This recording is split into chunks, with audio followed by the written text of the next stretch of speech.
I had always believed our marriage was strong. My wife Jessica and I had been together for over a decade.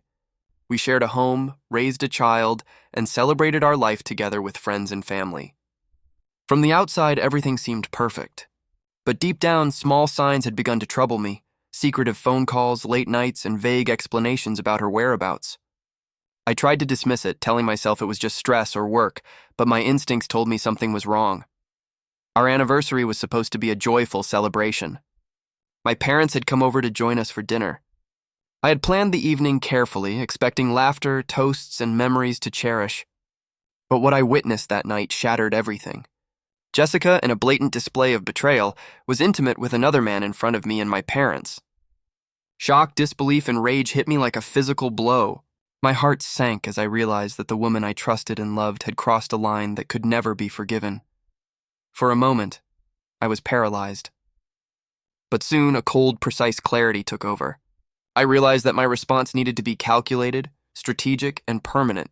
Reacting impulsively, yelling, pleading, or confronting her emotionally would only give her power over my life. Instead, I chose a path of measured revenge and reclaiming control. I began by documenting everything. I recorded the incident discreetly, gathered messages, emails, and photos that proved her ongoing betrayal. Every detail mattered: the timing, the frequency, the blatant disregard for my feelings. I knew that evidence would be essential for both legal action and social accountability. Once I had gathered everything, I filed for divorce. The proceedings were straightforward because the evidence was undeniable. Custody arrangements for our child were prioritized to ensure stability and emotional security. Financial settlements were calculated to reflect not only legal obligations, but also the emotional damage caused by her betrayal. Jessica had gambled with trust, family, and dignity, and she lost completely. But legal action was only part of my plan. I executed the ultimate step. I removed her from my life entirely. I ghosted her.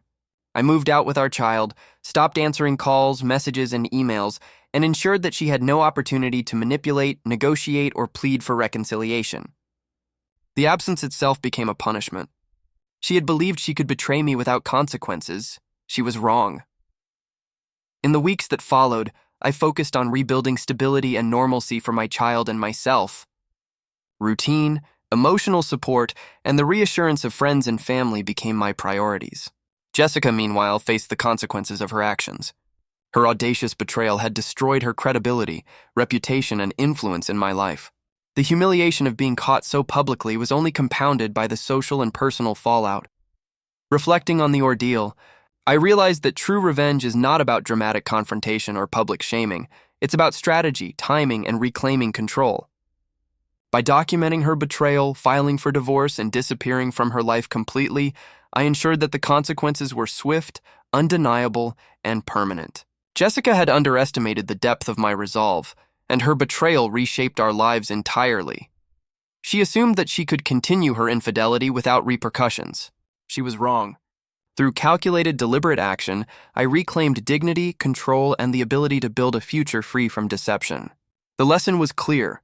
Betrayal has consequences, and some actions cannot be forgiven or forgotten. In the end, this story is one of shocking betrayal, calculated revenge, and personal empowerment. A wife's audacious infidelity, witnessed by family, triggered a response that was strategic, precise, and absolute. Evidence collected, legal consequences enforced, and ultimate control reclaimed. Jessica learned the hard way. Betrayal may be bold, but it always carries consequences.